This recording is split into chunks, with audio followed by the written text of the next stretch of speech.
English Standard 5. The Adventures of Gulliver. Children, do you all like to listen to adventure stories? So today I will be explaining you a new chapter number 13, The Adventures of Gulliver. Gulliver's Travel is an interesting book written by a well-known English writer, Jonathan Swift, in which he describes the voyages of Gulliver to various lands like Lilliput and Brobdingnag. Voyages means long journey, especially done by ship. Though the character of Gulliver and these strange sounding lands are imaginary, means they are not in real life, Gulliver's experiences and adventures are written so well that they seem real and true to life. Gulliver, the story tells us that he worked as a surgeon on ships. Surgeon means a doctor who is specially trained to perform medical operations. As such, he made several voyages. In May 1699, he sailed on the ship the Antelope. What was the name of the ship? The Antelope. On the return journey in November, a violent storm sank his ship and Gulliver swam to save his life. Late in the evening, he found himself marooned on a strange land. Maroon means lying down. Weak and exhausted, he slept for about 9 hours. It was daylight when he woke. So let us read what happened next in his own words. Gulliver meets the Lilliputians. I tried to get up from the ground, but I could not move.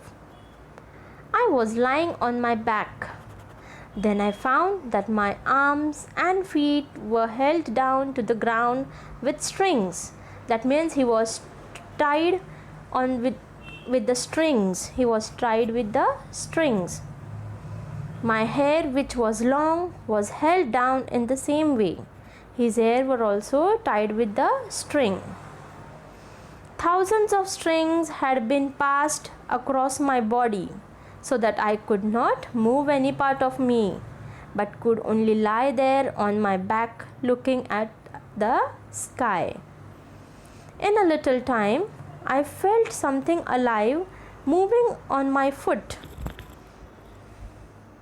Something was moving on his foot. Then it came over my body and up to my face. Turning my eyes down as much as I could, I saw a man. He was not half a foot high. By his dress, he seemed to be a soldier. Then there came 40 more, following the first.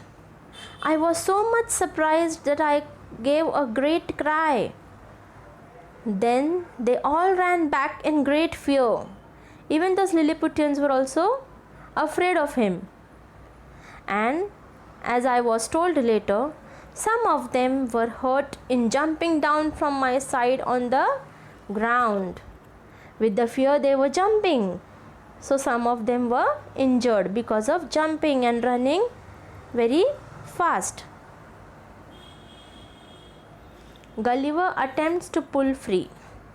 After pulling very hard, I got one arm up from the ground. I also raised my head. This gave me great pain, for many of my hairs were pulled out. I put out my hand to catch some of the little men, but they ran away before I could close my hand on them. Then I heard a noise and felt a pricking in my hand like that of 1,000 needles. And what was it? I found that they were shooting arrows at me. Because Gulliver was a very huge man and Lilliputians were very small, tiny. So the needles were poking, the arrows were poking like needles for him. I was afraid for my eyes.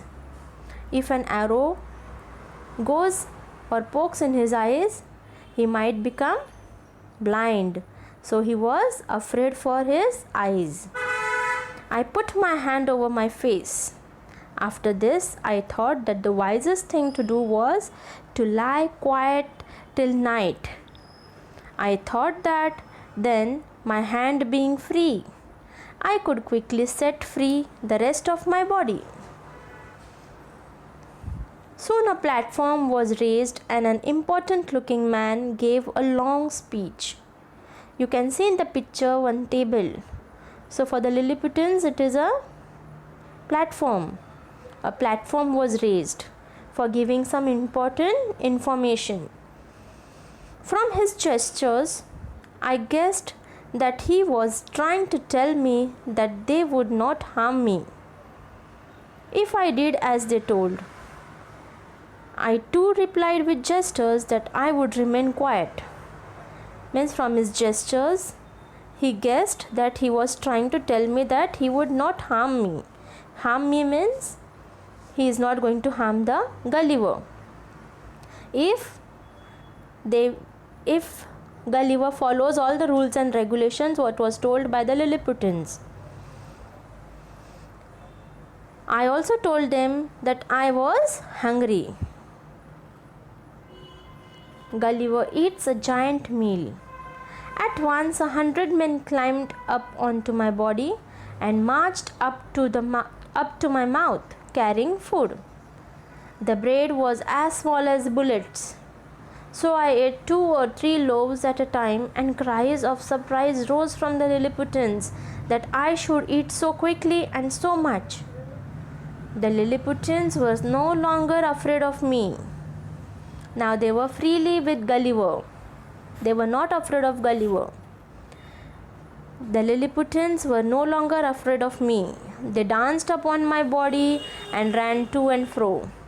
I could have caught at least 40 of them with my hands and thrown them down. But I remembered my promise to remain quiet. He had promised them that he will remain quiet. He will not harm the Lilliputians. Indeed, I was surprised at their bravery, for I must have seemed the greatest giant in the world. Later, I was taken to the city where the king lived. A great cart was made by joining many carts. You can see that in the picture. 900 men worked for 3 hours to put me on the cart, which was drawn by 1500 of the king's finest horses. The city was just half a mile away, but the journey took almost a full day.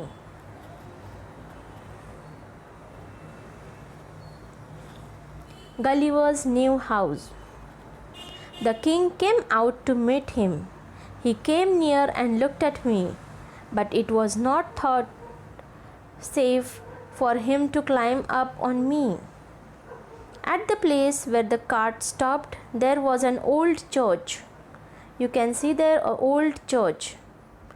It was the largest building in the whole country. For certain reasons, it had not been used as a church for many years. Means that church was not used for many years. It had been now made ready for him to use as my house. And that church, that old church, was made as a house for the Gulliver. The great door on the north was 4 feet high and 2 feet wide. So I could go into it by going down on my hand. One of my feet was set in a great ring on the end of my strong strings, so that I could not get away, but could only walk some distance outside my door. The country outside looked like a garden. After some days, the king and his people were convinced that I would not harm them. So, after I agreed to keep certain orders of the king, I was allowed to move around. Earlier, he was kept in that church only. He was not allowed to move out. But then, He requested king, and then certain rules were made by the king, and then he agreed all the rules and he was allowed to move around. Gullivers visit the city and the queen. As soon as I was set free, I asked if I might see the city. The king was pleased to let me do this. Orders were given to all the people to remain in their houses, because Gulliver was very huge and Lilliputians were like small ants. So if when we are walking, we can't see the ants which are there on the ground, so he might step on them and they can be killed. So the orders were given to the people to remain in their houses for their safety. I then stepped over the wall and went very carefully along the two largest streets. All the windows were full of faces looking out at me, and large numbers of people were standing on the tops of the houses. The king's house was just at the place where two great streets meet. Where the two streets were getting joined, there was the king's house. There was a beautiful garden on all sides of it. Lying down in the garden, I put my eye to the windows. The rooms inside were very beautiful. In one room, I saw the queen and some of the young princes. They were greatly pleased by my visit. So children, I hope you all have understood the story. So here are some mixed sentences you have to write down in your notebook.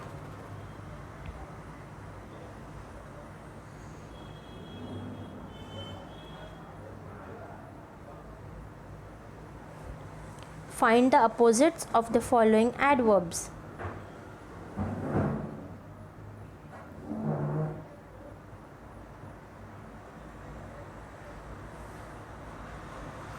Answer the following questions. These are all the question answers you have to write in your English notebook.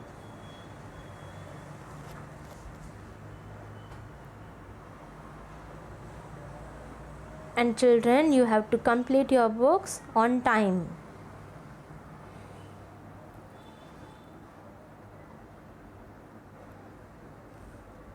These are the question answers.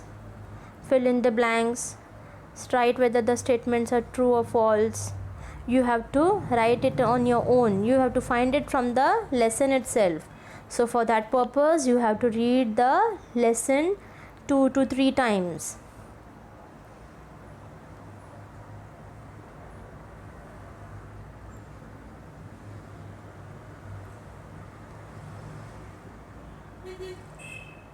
This everything has to be written in your English notebook.